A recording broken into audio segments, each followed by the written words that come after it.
Hello, guys. Hello, SaaS creators. This is Howard Tibbs from SaaS Development Lab. Today, we're going to be talking about MVPs and full products and spotting the difference. We're going to explore the differences between MVP and full product. We're going to use a few pictures and sketches, animations. So let's go ahead and get started.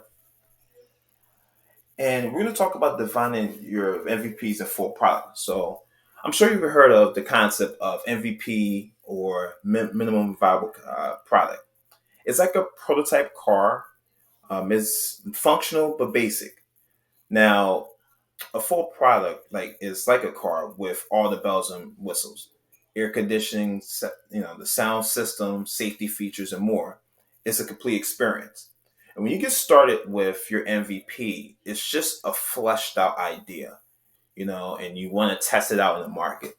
So these are the things you want to get it out to your target audience as fast as possible. Whereas when you have the full product, it's been tested. People see if they like it. If they're not, they really want to see it in the market. You'll see it in complete form with all its bells and whistles, all of its features, you name it. So that's really the difference between the MVP and the full product. But let me just dive a little bit more into it.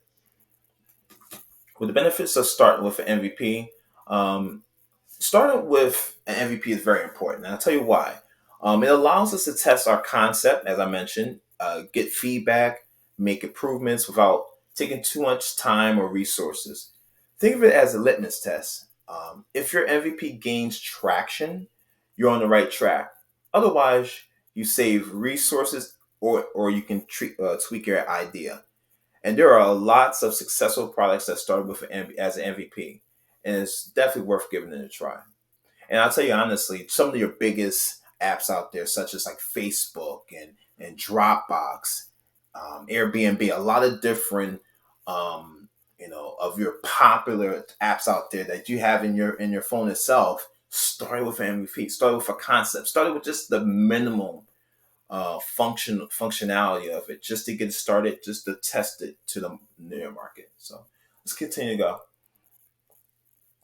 And as I mentioned about that successful MVPs in the market, many of those successful products from apps to platforms began their journey as MVPs. As I mentioned, Facebook, Airbnb, Twitter's one of them as well. Dropbox. There's a lot of different ones, like millions of different apps that started as MVPs.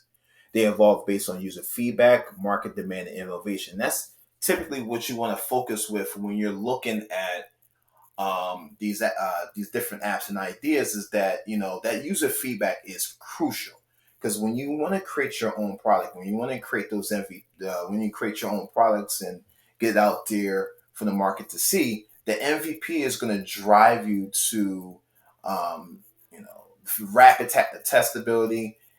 People getting to see what it looks like, people getting to test and see the functionalities, getting to give you feedback of what they want to see, because you're not just doing it for yourself, you're doing it for your product. And then alongside with that, there's also market demand. You can also test the market and see if they actually want it in the first place. So these are all very good ways to track success.